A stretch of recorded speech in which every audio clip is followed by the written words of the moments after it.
They told Harry Truman he would be a caretaker president, a Missouri haberdasher who stumbled into history's footnotes when Franklin Roosevelt's heart finally gave out on that April afternoon in 1945. They told him the war in Europe was nearly won, that the machinery of victory was already in motion, that all he needed to do was steady the wheel while greater men had already charted the course.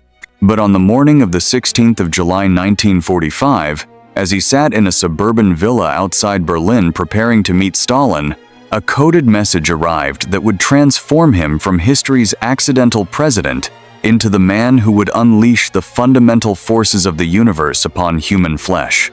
The message read simply, "Babies satisfactorily born." To anyone else in that Potsdam villa, surrounded by the rubble of Hitler's thousand-year Reich, it would have seemed like pleasant personal news.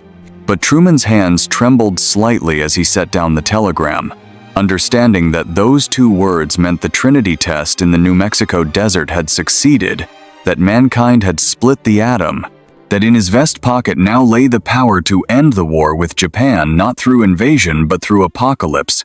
The weight of it settled into his chest like molten lead. The summer heat in Potsdam hung thick and suffocating, carrying the sweet, sick smell of decomposing mortar and buried bodies that even 3 months after Germany's surrender had not been fully cleared. Through the villa's windows came the distant sound of Soviet soldiers singing as they worked to clear rubble, their voices mixing with the mechanical groaning of bulldozers pushing aside what remained of German ambitions. Truman stood and walked to the window, watching Allied soldiers share cigarettes in the courtyard below, none of them knowing that warfare as they understood it had just become obsolete in a flash of light over the desert half a world away. His mind could not reconcile what he had been told about this weapon with any frame of reference from his Missouri childhood or his experience in the artillery during the Great War. The scientists had spoken of temperatures hotter than the surface of the sun, of air itself catching fire, of a single bomb that could destroy an entire city. They had been so matter-of-fact about it, these men who had unlocked nature's most violent secret, speaking in probabilities and yields and radiation zones, as if they were discussing crop rotation rather than human annihilation. Robert Oppenheimer had quoted Hindu scripture when he first saw what they had created. "Now I am become death, the destroyer of worlds." But it was Truman, not Oppenheimer, who would have to give the order. He thought of his daughter Margaret, safe at home in independence, and wondered what kind of world he was about to create for her. He thought of the estimates that Secretary Stimson had shown him just days before. 1 million American casualties if they invaded Japan, perhaps 5 million Japanese dead, the war extending into 1,947 or beyond. The numbers were so large they ceased to have meaning, became abstractions rather than young men from Iowa and Tennessee who would never come home, Japanese children who would starve during a prolonged blockade. But the atomic bomb offered different arithmetic, a terrible calculus where perhaps 200,000 would die so that millions might live. How does a man make such mathematics moral? The villa's floorboards creaked under his feet as he paced, each footfall echoing in the high-ceilinged room that had once hosted Nazi officials planning their own version of history. Outside, a thunderstorm was building over the Brandenburg countryside, the air growing electric with potential. Truman pulled out his pocket watch, a gift from Bess on their wedding day, and watched the second hand sweep around its face. Time moved differently now. Each tick brought him closer to a decision that would echo through centuries. That evening, as he sat across from Stalin at the conference table, the secret burned inside him like a coal. The Soviet leader's eyes, dark and unreadable, seemed to probe for weakness, for the thing that Truman was not yet ready to reveal. Churchill knew, of course. The British had been part of the Manhattan Project from the beginning. The Prime Minister's cherubic face betrayed nothing, but occasionally their eyes would meet across the table, and in that glance lay the weight of shared knowledge. They were 3 men dividing up the world while one of them held in his pocket the power to reshape it entirely. The discussions droned on about Poland's borders, about German reparations, about the political future of Eastern Europe. But Truman's mind kept returning to the desert of New Mexico, to that moment at 5:29 a.m. When the first atomic device had turned night into day, The witnesses had described the light as beautiful at first, a cosmic flower blooming in purple and green and gold, before the beauty transformed into horror as they understood what they had birthed. The heat had been felt 10 miles away. The sand had turned to glass. A blind girl riding in a car 120 miles from the blast had asked what that bright flash of light was. In his room that night, Truman lay awake listening to the rain against the windows, each drop a tiny percussion in the darkness. He pulled out the photographs that General Groves had sent him of the test. Though in black and white they could not capture what the witnesses had described, that unholy light that seemed to come from inside matter itself, unmaking and remaking reality in millionths of a second. He thought about the Japanese cities on the target list: Hiroshima, Kokura, Niigata, Nagasaki. Names that meant nothing to him beyond pins on a map, but cities where at this very moment people were sleeping, where mothers were nursing babies, where old men were preparing their morning tea, none of them knowing they had been selected for a demonstration of humanity's newfound power to play God. The moral weight of it pressed down on him like the entire atmosphere of the Earth. He had read the petition from the Manhattan Project scientists, some of the very men who had created the weapon, begging him to demonstrate it first on an uninhabited island, to give Japan a chance to surrender before unleashing it on a city. But his advisors had countered that they had only 2 bombs ready, perhaps a third in a few weeks. What if the demonstration failed? What if Japan's military leaders, those who had chosen death before surrender at every island battle, remained unmoved? How many more Americans would die in the interim? The questions multiplied and divided like the atoms themselves, each answer spawning new moral complexities. He rose and walked to the desk where his diary lay open. In the lamplight he wrote, "We have discovered the most terrible bomb in the history of the world. It may be the fire destruction prophesied in the Euphrates Valley era, after Noah and his fabulous ark." His pen scratched across the paper, the only sound in the room besides his own breathing. He was a Baptist, a believer, and he could not escape the biblical magnitude of what he was contemplating. This was not simply a military decision, but a judgment that would define humanity's relationship with its own power to destroy. The next morning brought more meetings, more diplomatic dancing with Stalin, more careful negotiations over the fate of millions. But that afternoon, Truman made his decision. He authorized the military to use the atomic bomb after August 3rd if Japan had not surrendered. The order was clinical, bureaucratic in its language, as if mundane words could contain such an extraordinary action. The Secretary of War is authorized to use the new weapon against Japan at such time as he sees fit. History pivoted on that single sentence. He thought of Roosevelt, dead now these 3 months, and wondered what his predecessor would have done. FDR had authorized the Manhattan Project, had spent $2 billion in absolute secrecy to create this weapon. Surely he had intended to use it, but Roosevelt had the luxury of dying before the decision became real, before theoretical physics transformed into practical slaughter. Truman envied him that escape, even as he recognized the cowardice in such a thought. On July 24th, after another session with Stalin, Truman walked over to the Soviet leader with studied casualness and mentioned that America had a new weapon of unusual destructive force. Stalin's response was equally casual, merely suggesting it be put to good use against Japan. But later, Soviet intelligence would report that Stalin had immediately understood the implications, had raged in private about American perfidy, had ordered his own atomic program accelerated. The atomic age had truly begun, not with the Trinity test, but with that carefully orchestrated moment of diplomatic theater, 2 men pretending not to understand that the world had just shifted on its axis. The days in Potsdam blurred together, each one bringing reports from the Pacific where American boys were still dying to take islands whose names, Okinawa, Iwo Jima, Saipan, had become synonymous with slaughter. Each morning's casualty reports strengthened Truman's resolve. He read letters from mothers begging to know why their sons had died for specks of coral and volcanic rock. He studied the plans for Operation Downfall, the invasion of Japan scheduled for November, and saw the projected casualties marked in neat columns like a grotesque accounting ledger. The atomic bomb began to seem less like a choice and more like an obligation to the living and the yet-to-be-killed. But in keener moments, doubt crept in like fog. Walking through the ruins of Berlin, seeing German civilians picking through rubble for anything salvageable, he wondered if this was what Tokyo already looked like after months of conventional bombing.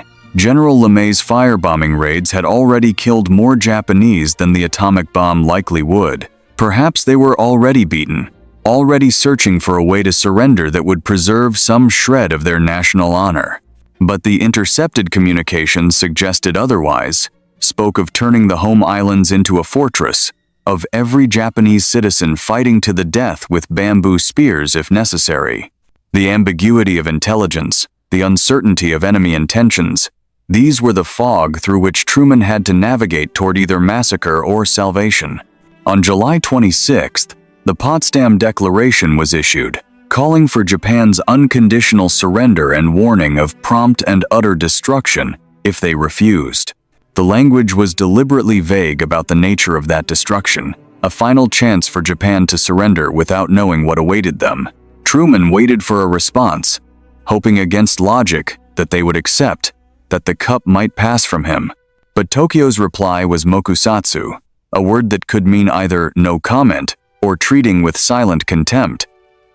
The ambiguity of translation would cost hundreds of thousands of lives.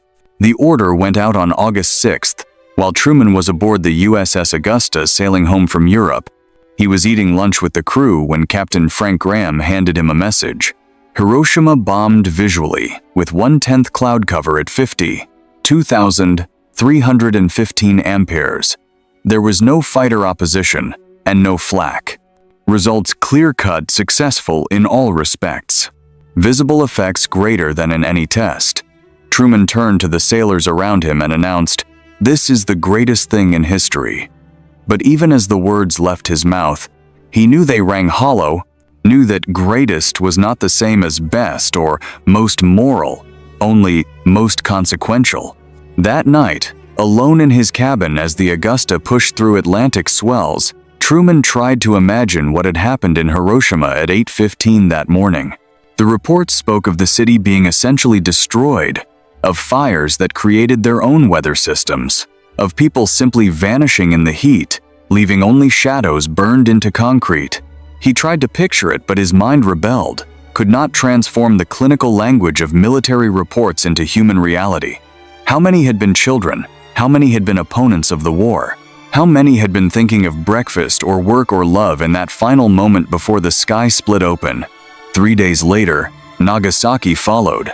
The second bomb, Truman told himself, was to prove that America had more than one, that continued resistance was futile. But he knew this was rationalization.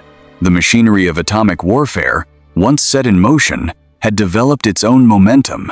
The military had been given authority to use the weapons as they saw fit, and they saw fit to use them in quick succession, to maximize psychological impact, to end the war before the Soviets could claim more territory in Asia.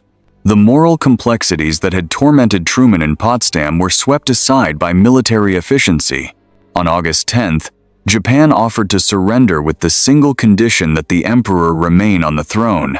Such a small thing, after so much death.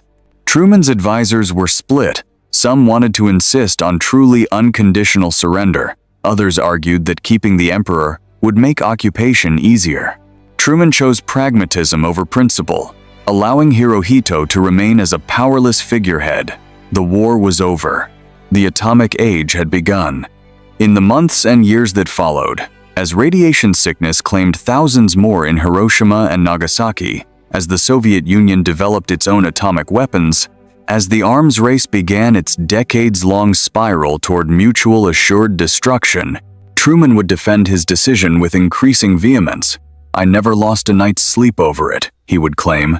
But Margaret would later write that she heard him pacing the White House halls in the small hours, wrestling with ghosts.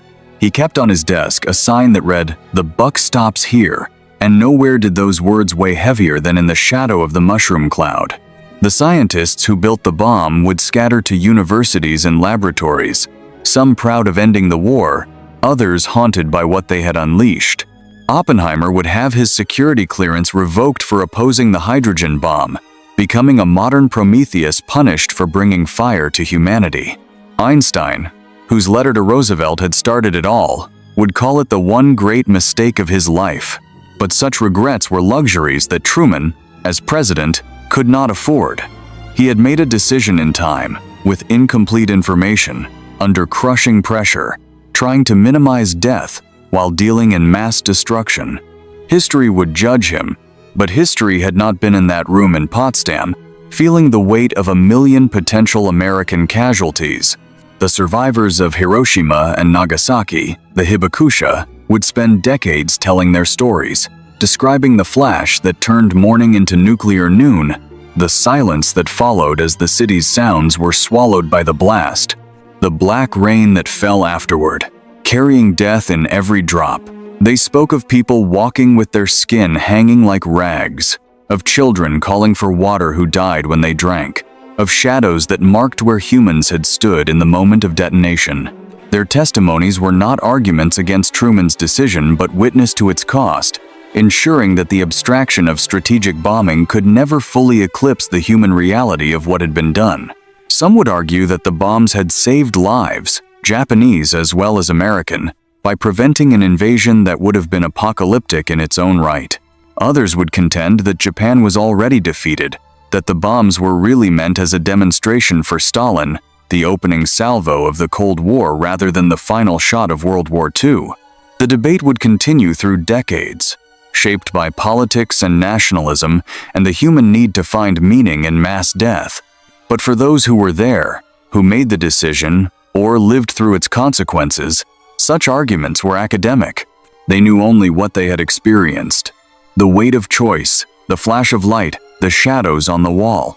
Truman would live another 27 years after Hiroshima, returning to Missouri where he had started, taking his morning walks, playing piano, writing his memoirs. Tourists would occasionally recognize him and ask about the bomb. He would give them his practiced answer about saving lives and ending the war. But sometimes, in unguarded moments, something else would flicker across his face. Not regret exactly, but the lonely burden of having held the power of the sun in his hands and chosen to release it. He had been told he would be a caretaker president. Instead, he became the man who introduced humanity to its own capacity for self-annihilation. The atomic bombs that fell on Japan were not the most destructive weapons ever used. That distinction would go to the hydrogen bombs that followed, weapons that made Hiroshima look like a conventional explosive. They were not even the deadliest attacks of World War II. More died in the firebombing of Tokyo, in the siege of Leningrad, in the Holocaust's mechanized murder. But they represented something new in human history: the ability to destroy entire cities in seconds, to poison the earth for generations, to threaten the very continuation of civilization. Truman's decision did not just end a war. It began an age in which humanity would live perpetually under the shadow of its own potential extinction. Years later, when asked if he would make the same decision again, Truman always said yes without hesitation. But the question itself was meaningless. There could be no again for such a moment. No repeat of that virgin decision to cross the nuclear threshold. Once crossed, it could never be uncrossed. The knowledge existed now, spreading from nation to nation like a virus of possibility. What Truman had decided in those hot July days in Potsdam was not simply whether to use a weapon but whether to transform war itself, to make it something so terrible that perhaps, and this was the desperate hope, it would become impossible. The children who survived Hiroshima would grow up to have children of their own, who would have children, creating generations that existed only because Harry Truman decided their grandparents were not worth trading for American soldiers who might have died invading Japan. The American soldiers who came home instead of dying on Japanese beaches would father the baby boom, creating millions who owed their existence to those atomic flashes. Every life saved and every life taken rippled outward through time, creating and destroying possible futures in ways too complex for any human mind to fully grasp. This was the true weight of Truman's decision. Not just the immediate dead, but the infinite branching of consequences through time. In the end, Truman's legacy was not simply the decision to use atomic weapons, but the demonstration that such decisions were now possible, that science had given political leaders the power to reshape history in fundamental ways. Every president after him would live with the nuclear codes, the ability to end civilization in minutes. Every international crisis would carry the shadow of escalation to atomic exchange. The decision Truman made alone in Potsdam became a decision humanity would have to make again and again, each time choosing not to use the power that he had first unleashed. The bombs that fell on Hiroshima and Nagasaki were called Little Boy and Fat Man, innocuous names that masked their apocalyptic purpose. But perhaps there was truth in those diminutive titles. They were indeed small things compared to what would come after. The massive thermonuclear weapons, the nuclear submarines, the intercontinental ballistic missiles, the entire architecture of atomic deterrence. Truman had not simply ended World War II. He had begun the nuclear age, that ongoing moment in human history when we possess the power to destroy ourselves but choose, day after day, not to use it. Standing in that villa in Potsdam, holding that telegram about babies satisfactorily born, Truman could not have known all that would follow. He knew only that he had a weapon that could end the war, soldiers who were dying every day that the war continued, and a decision that no one else could make. He made it with the information he had, the pressures he faced, the moral framework he possessed. History has judged him harshly and kindly by turns, but history did not have to make the choice. That weight fell on one man, a failed haberdasher from Missouri who never expected to be president, who found himself holding the fire of the gods and had to decide whether to use it. And there were thousands more stories like this, waiting to be remembered. The scientists who built the bomb, the airmen who delivered it, the survivors who endured it, each carrying their own piece of this infinite tragedy and triumph that reshaped the world in the bright darkness of atomic fire.